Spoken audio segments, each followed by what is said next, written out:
In a stunning and unprecedented diplomatic gesture, hundreds of former Israeli officials have taken a bold step. They've sent a direct, public letter to U.S. President Donald Trump, imploring him to intervene in the Gaza conflict and pressure Israeli Prime Minister Benjamin Netanyahu into changing course. This isn't just another foreign appeal, it's a moral and political alarm bell rung by Israel's own ex-leaders, who are demanding American leadership at a moment of global peril. Their words are clear: end the war, return the hostages, stop the suffering. They are calling on Trump not just as a foreign power, but as someone they believe uniquely capable of moving Netanyahu, a man whom Trump has both praised and criticized in the past. But why now? Why Trump? And what does this bold appeal mean for the Biden-led Democratic establishment, which has struggled to maintain a consistent position on the Israel-Gaza war amid mounting internal tension? In this report, we break down what this appeal really signals: a shifting tide in global diplomacy, a growing crisis within Israel's leadership, and a new moment of reckoning for U.S. foreign policy and for Trump himself. You'll hear what the letter says, what reactions it sparked, and why it could mark a pivotal moment in Middle Eastern diplomacy. So stay with us, because what we're about to reveal could reshape how the U.S. handles its closest ally in the region. To understand the explosive significance of this letter, we need to dissect both what it says and who is behind it, because this isn't just a fringe protest or an online petition. This is a coordinated message from over 350 former Israeli intelligence chiefs, diplomats, military generals, and lawmakers, many of whom once formed the inner core of the Israeli establishment. These are the very architects of Israel's modern statecraft, people who once advised prime ministers, designed national security doctrines, and held the levers of power. Their unified call to action is targeted President Donald J. Trump, not the United Nations, not NATO, not even Joe Biden. They write, your long-standing friendship with Israel and your unique influence over Prime Minister Netanyahu give you unmatched capacity to steer Israel in the right direction. This is a calculated move and appeal made not just to American ideals but to Trump's ego, legacy, and current geopolitical influence. They are telling him, you can end this, you can stop this war. And the context matters. This plea comes at a moment when Gaza is reeling from months of devastation, tens of thousands of deaths, a collapsed health system, and famine looming in the southern sectors of the Strip. The letter explicitly says, the war in Gaza has led to unprecedented destruction, intensified Israel's isolation, and undermined its long-term security. These are not words chosen lightly. They come with weight, and from individuals who have spent decades justifying Israeli security operations. If they are now saying enough is enough, then the world should be listening. But why Trump? And why now? The timing is strategic. Trump, as the current U.S. president, has adopted a foreign policy that, while publicly ambiguous, is increasingly influential behind closed doors. While Biden's administration faces growing internal fractures, with progressives demanding a stronger line against Israel's actions and centrists caught in diplomatic paralysis, Trump's persona offers clarity. Love him or hate him, Trump exudes dominance. He built a legacy in the Middle East with the Abraham Accords, moved the U.S. Embassy to Jerusalem, and maintained strong ties with regional leaders including Netanyahu himself. Yet, Trump has also publicly broken from Netanyahu in recent months. Reports suggest his relationship with the Israeli Prime Minister is strained and distant, especially since Netanyahu congratulated Biden in 2020. And now, with the Israeli war in Gaza facing international condemnation, Trump finds himself in a rare position of power where even Israeli elites are saying, intervene, use your weight, help save Israel from itself. The letter is more than diplomatic, it's a coded cry for rescue. It acknowledges that Netanyahu's government has become isolated, aggressive, and, in the words of some of the signatories, morally compromised. For ex-generals and Mossad directors to say this publicly is akin to a former CIA director calling for a foreign head of state to pressure the White House. It's seismic. Meanwhile, U.S. politics is boiling. Within the Democratic Party, rifts are widening. Younger, progressive lawmakers are furious at Biden's continued support for Israeli arms shipments. Protesters have disrupted Democratic events. And major media outlets now ask, almost weekly, whether Gaza will become the issue that finally fractures the party's base ahead of the 2026 midterms. Against that backdrop, Trump's moment has arrived. not just as a politician, but as a potential broker of peace if he chooses to act. And that, perhaps, is the most remarkable irony of this entire situation, that a man so often branded as divisive is now being called upon as a unifier by Israelis themselves. It's a moment steeped in contradiction, and one that could define the next phase of both U.S.-Israeli relations and Trump's evolving legacy on the world stage. As news of the Israeli ex-official's plea to President Trump spread across global networks, the media response has been swift, divided, and deeply telling of the political undercurrents shaking the global stage. On one hand, major outlets that lean conservative heralded the letter as a validation of Trump's restored international influence. On the other hand, liberal commentators and international analysts voiced concern that former high-ranking officials from a key U.S. ally would need to bypass their own prime minister to appeal to a foreign leader. That contrast alone highlights a deep crisis not just in Israeli governance, but in the geopolitical balance of Middle East diplomacy. American outlets were quick to spotlight the political symbolism, an American president being asked by Israeli elites to check their own leader. In essence, this became less about Gaza and more about the tectonic shifts in global trust, leadership, and moral authority. The plea to President Trump was not just a political gesture, it was a strategic signal. End the war, return the hostages, stop the suffering, they urged. These words, echoed in headlines from Jerusalem to Washington, D.C., framed the appeal in humanitarian tones. But behind the wording lies a stark reality.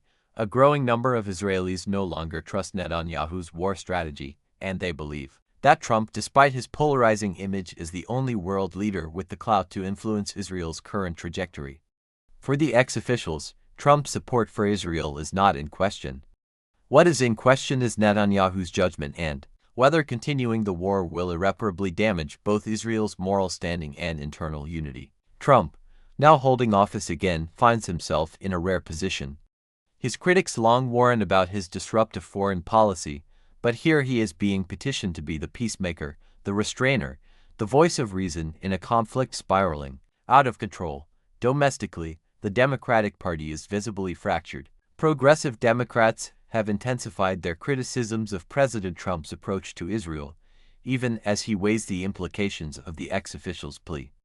The Biden-era lines between pro-Israel lobbying and calls for Palestinian humanitarian rights had already begun to blur, but now the Democratic establishment is grappling with a deeper question: who owns moral authority in this war? Younger Democratic voices, especially from congressional districts with large Arab American populations, are growing louder. Their demands for an immediate ceasefire and conditions-based aid packages to Israel are no longer fringe. They're becoming central to the conversation. At the same time, moderate Democrats are walking a tightrope, trying not to alienate pro-Israel donors while responding to mounting public outrage over images of starving children and collapsed hospitals in Gaza. These growing internal tensions are not abstract, they're reshaping the landscape of American foreign policy. The pressure on the Democratic leadership to offer an alternative narrative to Trump's increasingly high-profile diplomacy is mounting. His ability to position himself as the voice that both Israelis and Palestinians are appealing to, directly or indirectly, is a masterclass in power realignment. And for the Democratic Party, it's a wake-up call.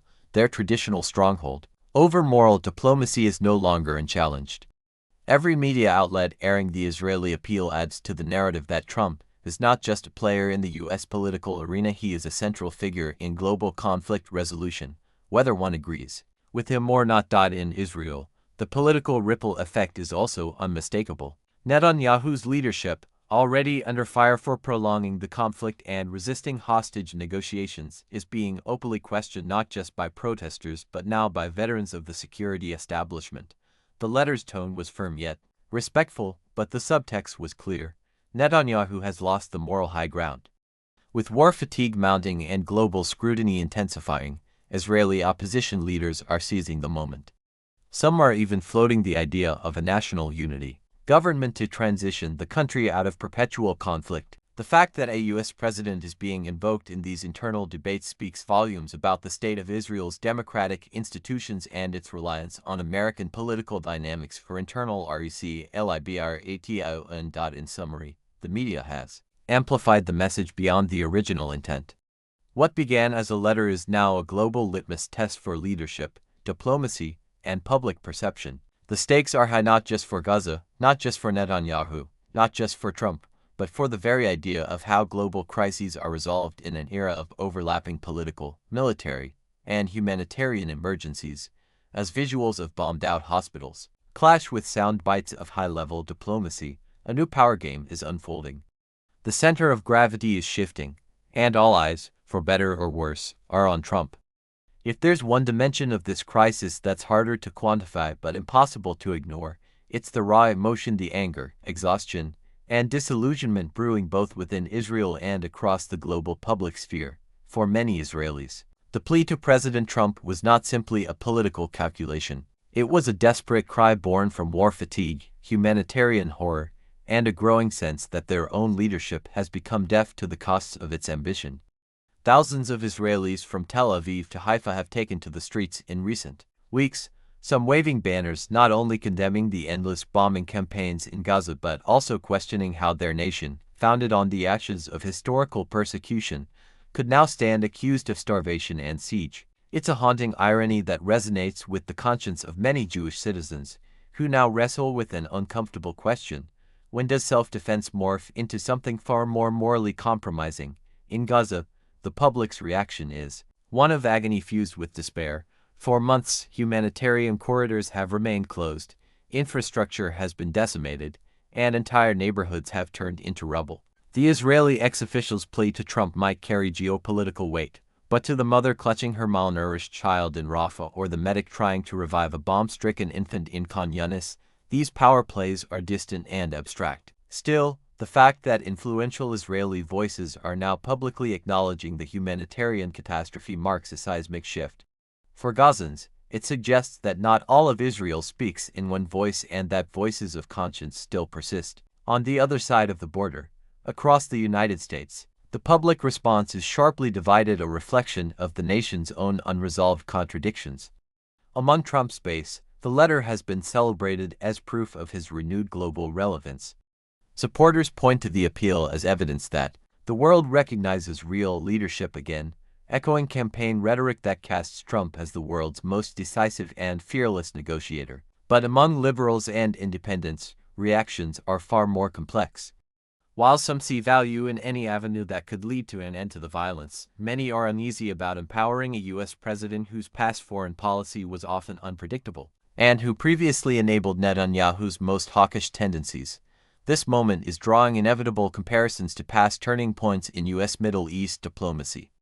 In 1978, it was Jimmy Carter's shuttle diplomacy that helped broker the Camp David Accords. In the 1990s, Bill Clinton stood between Yitzhak Rabin and Yasser Arafat as they shook hands on the White House lawn, a fleeting symbol of hope. Even George W. Bush, often critiqued for his militarism, laid groundwork for the two-state roadmap. And Barack Obama, whose foreign policy was more cautious, still played key roles in regional negotiations and exerted pressure on Netanyahu during moments of crisis. Trump now finds himself, once again, cast as a singular figure at a volatile crossroad, but this time, not as a disruptor, but as a potential balancer of war and peace. That narrative alone flips decades of diplomatic expectations. Trump's past presidency was marked by hardline pro-Israel stances, from moving the U.S. Embassy to Jerusalem to recognizing Israeli sovereignty over the Golan Heights. Yet today, the very architects of Israeli national security are urging him to use his credibility and leverage to stop Netanyahu from perpetuating war. It's an astonishing reversal that speaks volumes about how dramatically the dynamics of power, morality, and desperation have shifted in just a few short years. For Democrats, this shift is a warning bell. Their base, especially young voters, progressives, and human rights advocates, is no longer content with traditional pro-Israel talking points. They are demanding accountability, compassion, and a break from militarized diplomacy. The longer the Democratic establishment hesitates to offer a coherent, principled position on the Gaza war, the more ground they cede to Trump, who now appears willing, or at least positioned, to do what they cannot: leverage personal influence to end the bloodshed. So where does this all leave us? It leaves us at a point of reckoning for global leadership, for American foreign policy, and for the very nature of humanitarian response in modern warfare. This is no longer about which side you support. This is about how far leaders and the publics they represent are willing to go to prevent further human loss, to restore diplomacy, and to reclaim moral clarity in an era of confusion and conflict. To everyone watching, this is your moment to engage, not just with outrage or sympathy, but with informed participation. Ask your leaders hard questions, demand accountability. If you believe in diplomacy, amplify the voices that seek peace, not war. Share this video, comment your thoughts below, and let your network know that silence is complicity. The story unfolding in Gaza and Tel Aviv and Washington isn't just about politics, it's about people. And if even hardened generals and political architects can appeal for peace, so can we. Like, share, and subscribe for more in-depth news breakdowns that cut through the noise and bring you clarity. Turn on notifications so you never miss the next analysis. The world is watching and your voice matters now more than ever.